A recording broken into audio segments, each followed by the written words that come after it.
요한복음 4장에서 4장 3절에서 7절, 28절에서 30절을 보도록 교독하는데요. 3절 4절이 좀 짧아서 제가 그냥 3절 4절 읽을게요. 여러분들 5절 읽고 그렇게 교독합시다. 유대를 떠나서 다시 갈릴리로 가실새 사마리아를 통과하여야 하겠는지라.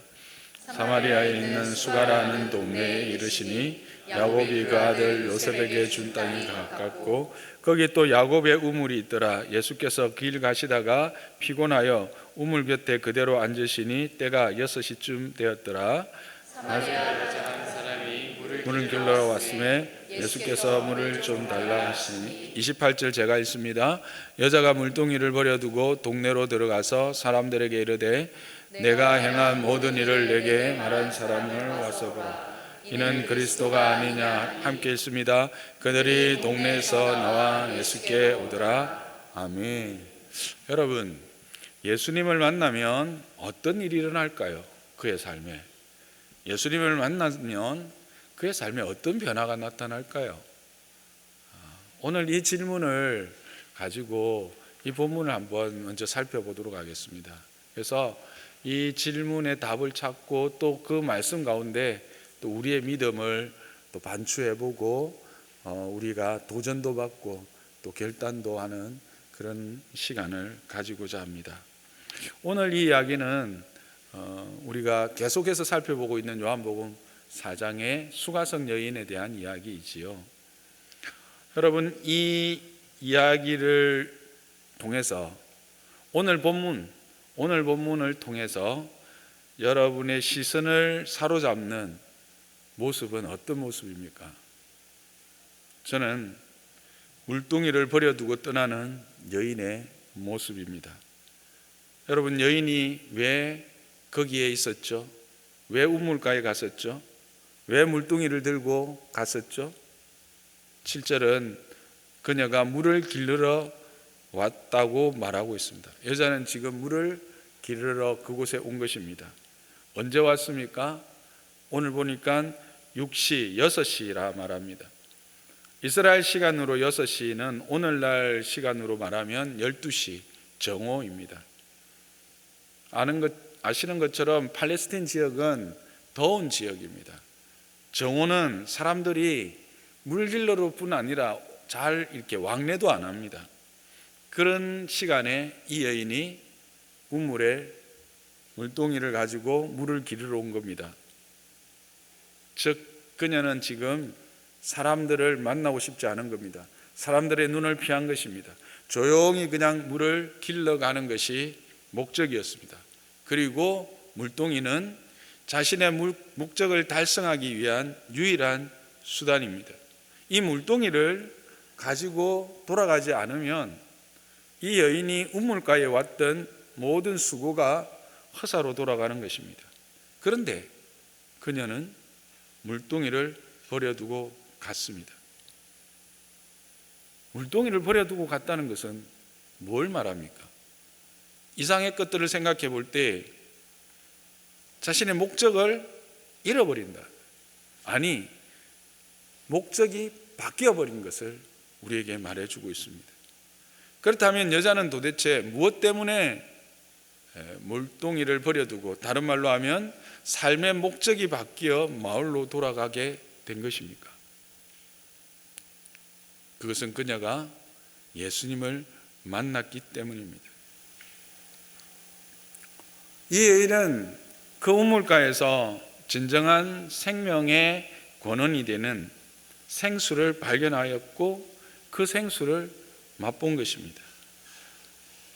마셔도 목마르고 해갈되지 않는 그 우물의 물이 아닌, 한 번 마시면 영원히 해갈되는 참 생명의 물을 예수님을 통해서 마신 것입니다. 그래서 그 생수가, 그 생명으로 말미암는 기쁨이, 그 감격이 너무 컸기 때문에 그녀는 물동이를 버려두고 떠난 것입니다. 그의 삶의 이유가, 삶의 목적이 바뀌어버린 것이죠.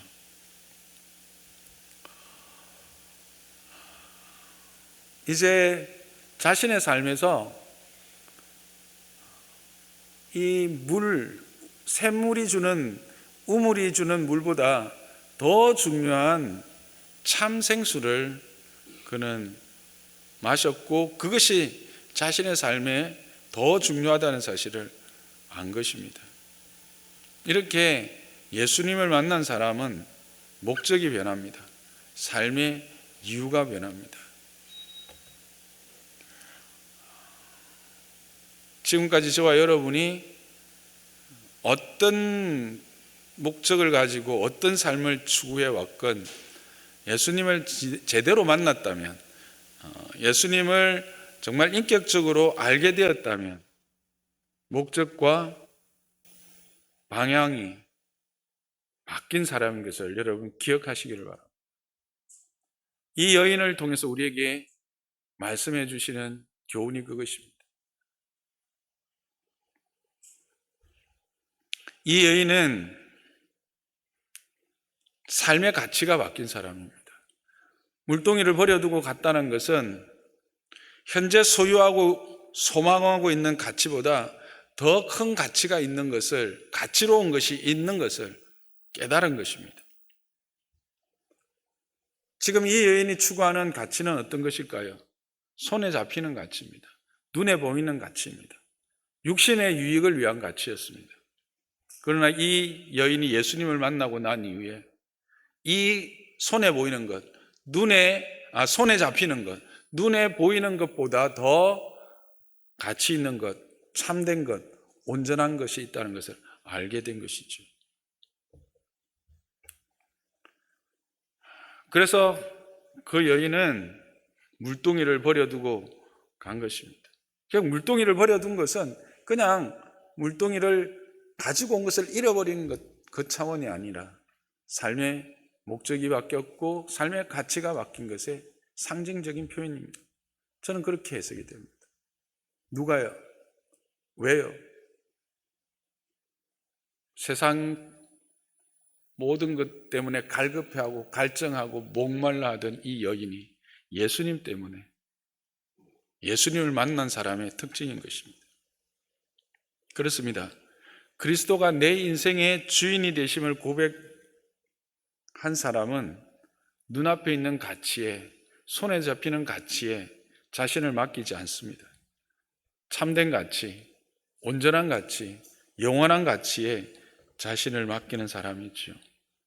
그것이 바로 예수님을 만난 사람입니다. 예수님을 만난 사람은 이런 삶을 살아갑니다. 그래서 바울도 이렇게 고백합니다. 빌립보서 3장 8절에서 9절 함께 읽어볼까요? 또한 모든 것을 해로 여김은 내 주 그리스도 예수를 아는 지식이 가장 고상하기 때문이라.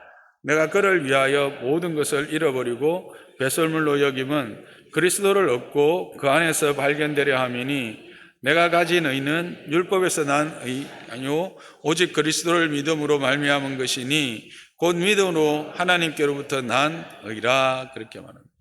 자신이 가진 모든 것, 바울은 비범한 사람이었습니다. 지식적으로나 또 가문으로나 또 신분으로나 재산으로나 그런 그 모든 것들을 배설물로 여깁니다. 왜 그렇습니까? 그리스도 안에서 발견되는 것이 가장 가치 있는 것이기 때문에, 그리스도를 아는 지식이 가장 고상하기 때문에 그것을 깨달은 이후에 그는 눈에 보이는 것, 손에 잡힌 것들을 포기하고 참된 가치를, 참된 영원한 가치를 위해서 자기의 삶을 하나님께 의탁하고 그렇게 고백하게 되는 겁니다. 이런 사람이 행하는 그 삶의 모습은 어떤 것일까요? 그는 그녀가 행한, 예수님을 만난 이후의 삶을 통해서 우리가 확인할 수 있습니다. 그녀가 행한 것이 무엇이죠? 마을로 돌아가는 것이었습니다. 그리고 외쳤습니다. 메시아를 만났다. 내가 그리스도를 만났다. 그리고 내가 행한 것을 내게 말한 사람에게 와서 보라. 그렇게 외쳤습니다.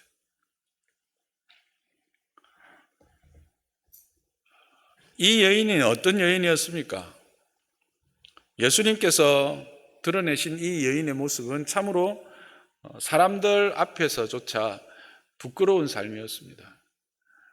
남편을 데려오라 했을 때 남편이 없다 말합니다. 왜 남편이 없다고 말했죠? 이전까지 5의 남편이 있었고 지금 또 남자와 살고 있는데 이 남자가 자기의 남편이 아니었던 것 같습니다. 아니면 거짓말을 했거나 어쨌든 그런 5 남편과 함께 살다가 헤어지고 지금 새로운 남자와 살고 있는 여인이었습니다. 이런 여인이 왜 이 부끄러운 일을 자신의 입으로 동네에 외고 다니는 것입니까? 수치도 염치도 모르는 여자이기 때문입니까? 아닙니다. 예수님으로부터 이 부끄러운 죄를 용서받은 은혜가 그 여인으로 하여금 이 일을 하게 한 것입니다. 내가 행한 일을 내게 말씀하신 일을 와서 보라 말할 수 있게 된 것은 제 용서의 은혜였습니다.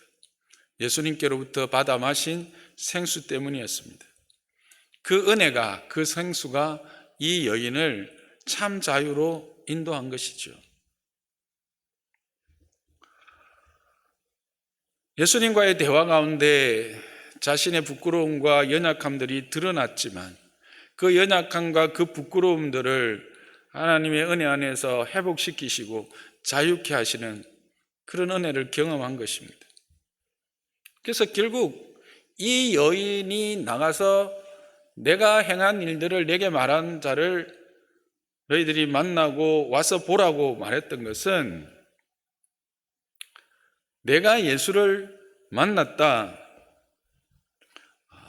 내가 하나님으로부터 이런 은혜를 입었다라고 하는 고백, 그것의 다른 표현인 겁니다.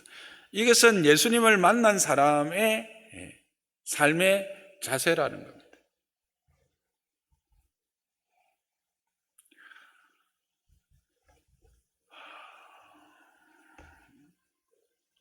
하나님께서 자신에게 베푸신 귀중함을 모든 사람에게 알리고자 한 것입니다.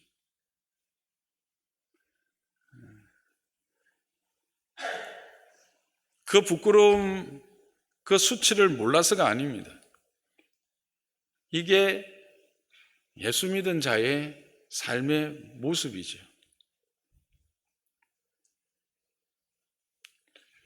여기서 우리는 중요한 한 가지 원리를 깨닫습니다. 그게 뭐냐면 전도가 무엇이며 누가 전도를 하는가 하는 것입니다. 오늘 이 여인에게서 보면 전도가 무엇입니까? 전도는 예수님을 만난 것을 전하는 것입니다. 그런데 예수님을 만난 것을 전하는 것에서 한 걸음 더 나가면 은혜를 나누는 것입니다. 예수님께서 나에게 베푸신 은혜, 예수님 때문에서 내가 얻은 자유, 내가 누리는 많은 은혜들, 해결된 문제들, 여러분이 예수 그리스도를 주로 믿으십니까? 예수 그리스도를 주로 고백하십니까? 예수님이 여러분의 주인이십니까? 그러면 그 예수님이 여러분의 주인이 되심으로 여러분이 누렸던 은혜가 있으십니까? 예수님이 여러분의 주인이 되셔서 여러분의 해결된 문제들이 있으십니까? 여러분이 예수님을 주로 고백함으로 말미암아 얻었던 은혜의 경험들이 분명히 있을 것입니다. 그것을 나누는 것입니다. 그게 전도입니다. 여러분, 오늘 대구로 돌아가셔서 한번 노트에 기록해 보십시오. 내가 예수님을 만나고 언제 만났는지 한번 생각해 보시고 예수님을 만나고 나서 내가 받은 은혜가 어떤 것이 있는지, 내게 해결된 문제들이 어떤 것이 있는지, 내가 얻었던 자유가 어떤 것들이 있는지 그것들을 한번 기록해 보면 여러분들의 마음이 참으로 따뜻해질 거예요. 은혜로 채워짐으로 여러분의 영이 살아나는 것을 확인하게 될 겁니다. 그런 사람이 전도를 하게 됩니다. 전도는 누가 하느냐? 예수님을 만난 사람입니다. 이거는 우리의 신앙을 점검할 수 있는 하나의 기준이 되기도 할 겁니다. 죄송하지만 이런 설교를 계속 3, 4주 동안 들어도 그런 마음이 안 일어나면 어쩌면 여러분은 예수님을 아직 구주로 만나지 못한 분일 수 있습니다. 예수님이 여러분의 구주가 되지 못하고 아직까지 여러분의 삶의 이유가, 삶의 목적이 바뀌지 않은 자일 수도 있다라고 하는 사실입니다.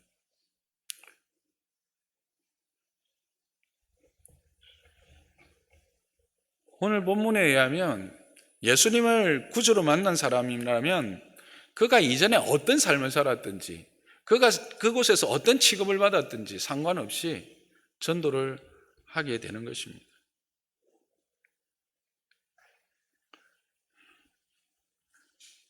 이 여인은 전하는 것에서 머물지 않았습니다. 이 여인은 구체적인 초청을 합니다. 어디로 초청합니까? 교회로 초청합니까? 아닙니다. 예수님께로 초청합니다. 여러분, 교회에 오는 것보다 더 중요한 게 뭘까요? 예수님을 만나는 겁니다. 어떤 일을 하는 것보다 더 중요한 일이 있습니다. 뭘까요? 예수님을 만나는 겁니다. 우리의 전함, 우리의 은혜의 나눔들은 누구를 향해야 하느냐? 예수님을 향해야 합니다.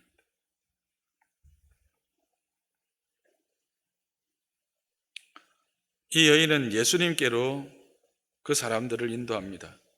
그리고 복잡하지 않습니다. 단순합니다.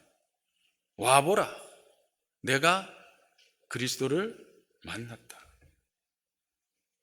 와보라. 내가 그리스도를 만났다. 이 초청은 예수님도 사용하셨어요. 예수님이 초기에 제자들을 부를 때 세례 요한의 제자들이 예수님에게 와서 어디 계시니까 와보라. 빌립이 나다나엘을 예수님께 인도할 때도 와보라.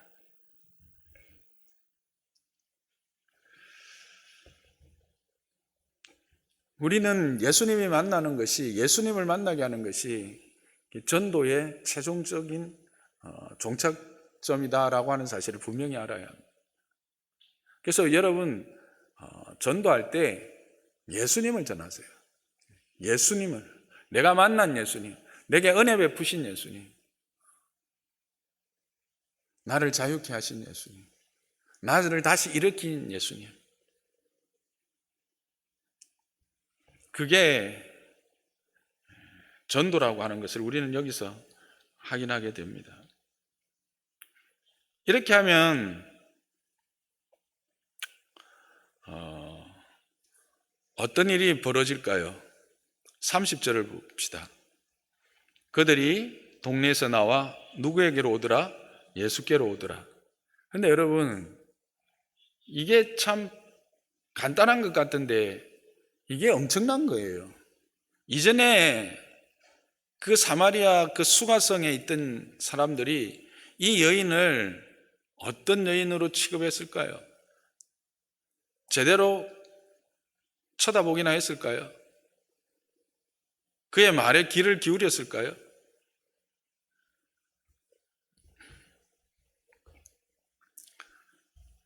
아무도 그 여인을 주목하지도 않았을 겁니다.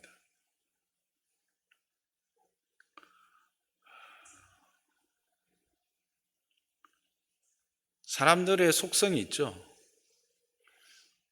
자기도 죄인이지만 다른 사람들이 자기보다 조금 더 죄인이면 자기를 의롭게 생각합니다.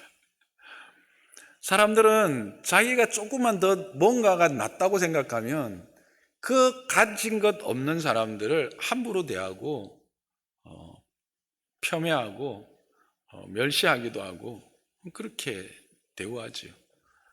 그런 시각으로 보면 이 여인은 그 수가성에서 정말 아무도 대우하려고 하지 않고 뭐 접하려고 하지도 않고 그의 말에 귀 기울이려고 하지도 않았을 거예요.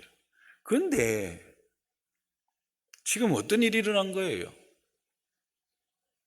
사람들이 몰려왔다는 거예요.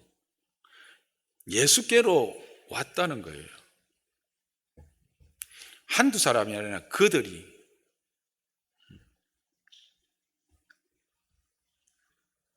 무슨 일이 일어난 거죠? 어떻게 이런 일이 일어난 거죠? 여러분, 우리가 어떤 메시지를 정할 때 메시지를 전달하는 방법이 뭐가 있어요? 소리와 소리로 전달하는 거죠. 그렇죠? 그래서 마우스 투 마우스, 사운드 투 사운드 이렇게 해서 어떤 소리 자체를 전달해서 어떤 메시지를 전달하죠. 이거는 크게 그 영향력이 별로 없어요. 좀 더 영향력 있는 메시지 전달법은 뭘까요? 하트 투 하트, 마음과 마음으로. 이거는 사람의 마음을 움직이죠. 그런데 더 강력한 게 있는 거 아십니까?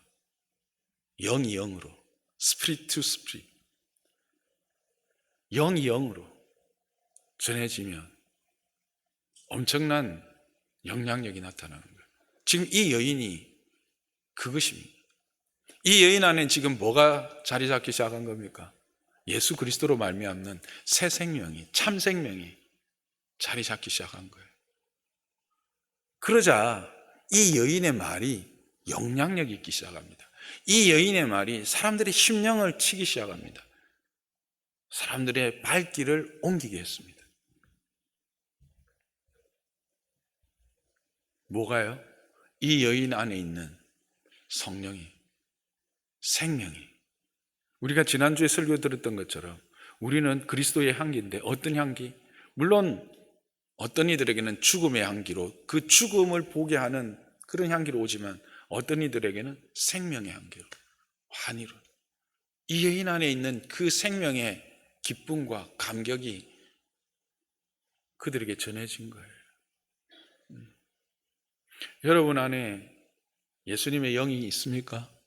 예수님의 생명의 물이 여러분의 심령 가운데 흐르고 있습니까? 다시 처음부터 갑시다. 예수님을 주로 믿으십니까? 예수님이 여러분을 위해서 십자가에 달려 돌아가신 것과 3일 만에 부활하신 것을 믿으십니까? 그러면 여러분 심령 가운데 참 생명이 있음을 믿으시기 바랍니다. 성령으로 말미암지 않고는 누구든지 그리스도를 주라 할 수 없다고 했습니다. 그리스도를 주라 고백할 수 있는 모든 사람은 내 안에 생명이 있습니다. 성령으로 말미암는 생수의 강이 흐르고 있는 것을 믿으시기 바랍니다. 그렇다면 여러분 용기를 가지십시오. 이거는 우리로 하여금 용기를 가지게 하는 좋은 모델입니다. 우리가 입을 열어 초청하면 영향력이 나타난다는 거예요. 예수님이란다. 목사님, 안 그렇던데요. 39절을 한번 볼까요? 4장 39절 시작. 여자의 말이 내가 행한 모든 것을 그가 내게 말하였다 정언함으로 그 동네 중에 많은 사마리아인이 예수를 믿는지라. 자, 그 동네에 모든 사람이 예수를 믿는지라. 맞아요? 아니죠. 많은 사람입니다. 다 믿는 것은 아닙니다. 어떤 이에게는 사망의 향기가 되고 어떤 이에게는 생명의 향기가 돼요. 그래서 생명의 향기를 맡는 자들은 와서 예수를 믿게 되어 있습니다. 중요한 것은 뭐예요? 여러분 안에 뭐가 있다? 생명이 있다. 그리스도로 말미암는 생수가 흐르고 있다는 것을 믿으시기 바랍니다. 그리고 그 생명은 역사하는 힘이 있습니다.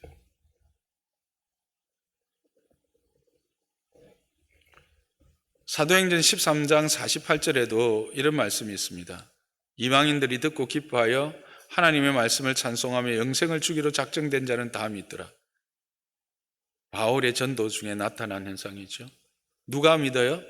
영생을 주시기로 작정된 자는 믿습니다. 그래서 여러분 두려워할 것 없습니다. 미리 염려할 것 없습니다. 미리 여러분이 이 사람이 내 말을 듣고 오면 좋은데 안 오면 어쩌지? 뭐 이런 염려, 걱정할 이유가 없다는 거예요. 주께서 영생을 주기로 작정된 자는 오게 되어 있습니다.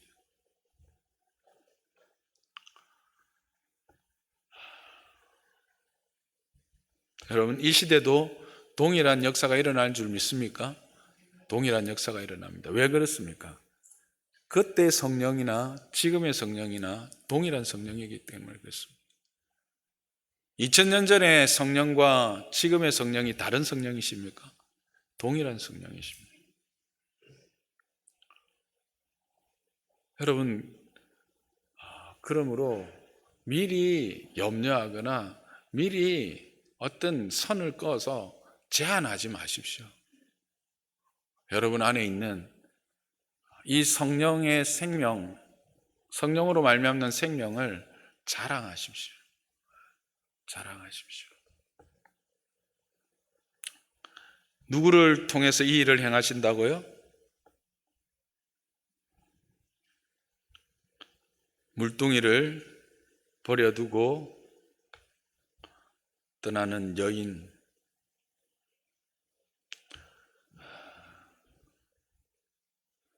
물동이를 잊어버릴 만큼 그분에게 매여 있는 자를 통해서 이 일들이 일어나는 것입니다.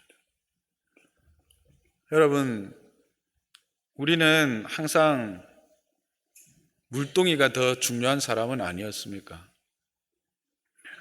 하나님, 이 물동이 금물동이 되게 해주세요. 은물동이 되게 해주세요. 이 물동이 더 큰 것으로 주세요. 이 물동이 하나 가지고 안 됩니다. 2개 주세요. 3개 주세요. 이 물동이에 물 가득 채워주세요. 우리는 거기에만 관심 있고 거기에 매여 있던 사람들은 아닙니까? 그런 삶의 이유와 삶의 목적으로는 이 생명을 살리는 역사는 일어나지 않습니다. 생명을 살리는 역사는 물동이를 버려두고 예수께 매이는 사람입니다. 물동이를 잃어버릴 만큼 그분께 매이는 사람을 통해서 하나님이 일들을 이루어 가신다는 사실입니다. 저와 여러분이 물동이를 버려두는 그리스도께 매인받은 자들 되기를 주님의 이름으로 축복합니다. 끝으로 생각할 것이 한 가지 더 있습니다. 이 일의 시작이 어떻게 시작되었는가 하는 것입니다. 어떤 과정으로 진행되었는가 하는 것입니다. 여러분, 이 일이 어떻게 시작됐습니까? 예수님을 통했습니다. 4절을 보십시오. 사마리아를 통과하여야 하겠는지라. 이게 어떤 의미인지 아시는 분들은 많겠지만 모르시는 분들을 위해서 조금 설명을 드리면, 요즘 이스라엘에 워낙 전쟁이 많아서 한 번씩 이렇게 이스라엘 지도를 자주 보시죠. 고구마처럼 길쭉하게 돼 있지 않습니까? 유대 땅은 남쪽입니다. 남쪽. 지금 예수님이 가려고 하는 갈릴리는 북쪽입니다. 그 중간에 뭐가 있을까요? 사마리아라고 하는 지역이 있습니다. 사마리아는 북이스라엘의 수도였죠. 그랬는데 북이스라엘이 아수르에 망하게 되잖아요. 그때 아수르가 어떤 정책을 썼느냐면 이 사마리아에 있는 이스라엘 사람들을 다른 나라로 강제 이주를 시킵니다. 그리고 그 땅에 이방에 있던 나라와 민족들을 그 땅으로 다시 또 이주를 시켜서 혈통적으로 혼혈을 만들어 버립니다. 혈통적으로 혼합주의가 되고, 그러다 보니까 또 뭐가 자연스럽게 혼합되겠습니까? 종교가 혼합되고 변질되어 버립니다. 그래서 전통 유대인들은 이 사마리아 지역을, 사마리아 사람들을 이방인보다 더 경멸하고 멸시합니다. 그래서 유대인들은 이 지역을 절대 가려고 하지 않습니다. 근데 예수님은 지금 어떻다고요? 사마리아를 통과하여야 하겠는지라. 아무도 가지 않으려고 하는 땅, 아무도 복음이 전해질 수 없는 그 땅에 예수님은 지금 가시는 겁니다. 의지적으로 가는 겁니다. 왜? 한 여인을, 물론 그 한 여인을 통해서 그 지역이 복음화되지만 어쨌든 한 여인을 생각하며 그곳에 간 겁니다.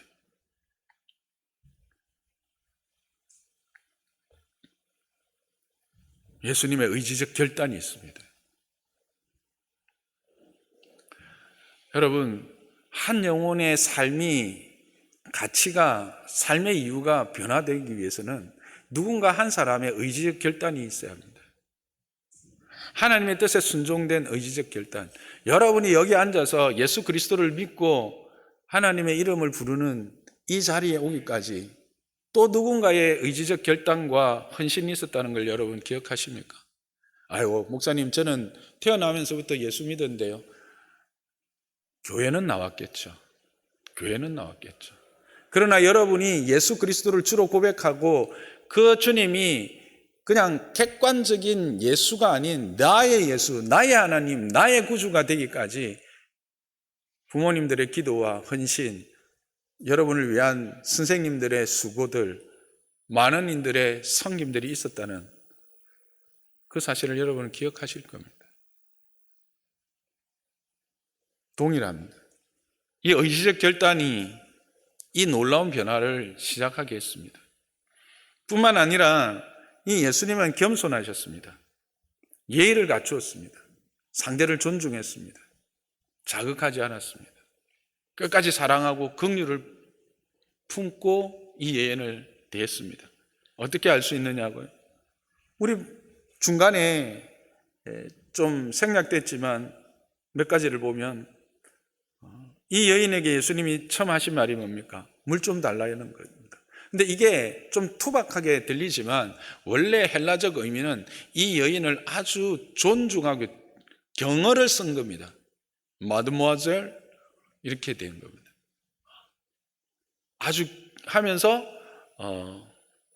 give me a cup of water 됩니까? 하여튼 컵이 되든지 뭐 어쨌든 영어를 쓰려니까 좀 이상한데 하여튼 물 좀 여인이여 나에게 물 좀 주면 좋지 않겠어요? 물 좀 주시겠어요? 아주 이렇게 겸손하게 합니다. 근데 여러분 이 여인이 뒤에 반응했던 것처럼 이 여인은 그런 대우를 받아본 적이 없던 거예요.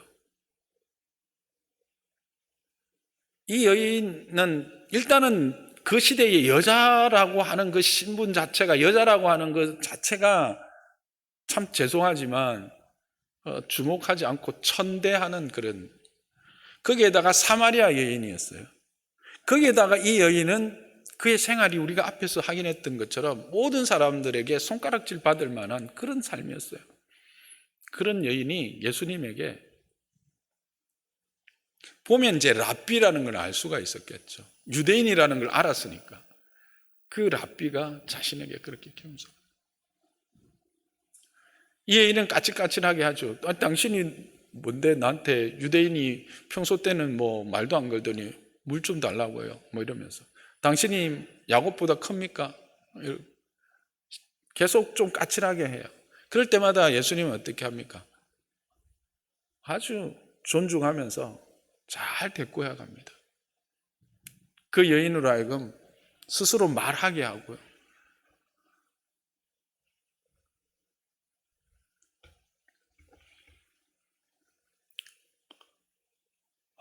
긍휼히 여기는 마음과 영혼을 사랑하는 자세로 겸손하게 이 여인과 대화를 하고 있는 모습을 우리는 본문을 통해서 볼 수 있습니다. 이전에 제가 여러분과 함께 복음이 값싼 복음이 아니라 구걸할 필요가 없다. 구걸하는 태도를 가지는 것은 옳지 않다라고 말했던 적이 있습니다. 그렇습니다. 복음은 어떤 것으로도 바꿀 수 없는 가치 있는 것입니다. 그러나 그렇다고 해서 오만함이나 군림하는 자세로 그렇게 행하는 것도 잘못된 것입니다. 겸손해야 합니다. 존중해야 합니다. 사랑하는 마음과 긍휼하는 마음으로 접근해야 합니다. 이것이 예수님을 통해서 또한 배우는 전도자의 자세입니다. 여러분, 지금 이 설교를 들으면서 여러분 마음에 떠오르는 사마리아와 같은 지역에 홀로 내팽개져 있는 한 사람이 떠오르지 않습니까? 아무도 가려고 하지 않고, 아무도 대우하려고 하지 않고, 아무도 대화하거나 인정하려고 하지 않으면서 혼자 외롭게 신음하고 있는 한 영혼이 여러분에게 떠오른다면 그 영혼을 향해서 우리를 보내시는 것으로 받기를 주님의 이름으로 축복합니다. 분명히 있을 겁니다. 여러분, 이 한 주간 동안 그 한 영혼을 생각하십시오. 그 한 영혼을 위해서 기도하십시오. 그리고 그 한 영혼에게 내가 만난 예수님을 전하시기 바랍니다. 내가 받은 은혜를 전하십시오. 내가 누린 자유를 전하십시오. 겸손하게 예의를 갖추고 사랑하는 마음과 긍휼히 여기는 마음으로 그에게 나아갈 때 하나님께서 역사하실 것입니다. 하나님께서 은혜 베푸실 것입니다. 그래서 그의 영혼이 이 여인처럼 물동이를 버려두고 다시 누군가에게 나아가는 또 한 사람이 될 것입니다. 사랑나눔 축제가 이제 한 주 앞으로 다가왔습니다. 우리는 긴 시간 동안 사랑나눔 축제에 대하여, 전도에 대하여, 우리가 전도함으로 누리는 은혜에 대하여 함께 살펴보았습니다. 전도는 하나님의 은혜, 하나님의 축복의 잔치를 참여하게 하는 초청이라고 했습니다. 그래서 그 안에서 씨를 뿌린 자나 거두는 자가 함께 즐거워하게 하는 것입니다. 우리 안에 참 생명이 있음을 확인하는 자리요, 그 생명이 흘러감으로 말미암아 누리는 기쁨과 감격을 함께 맛보는 자리라고 그렇게 했습니다.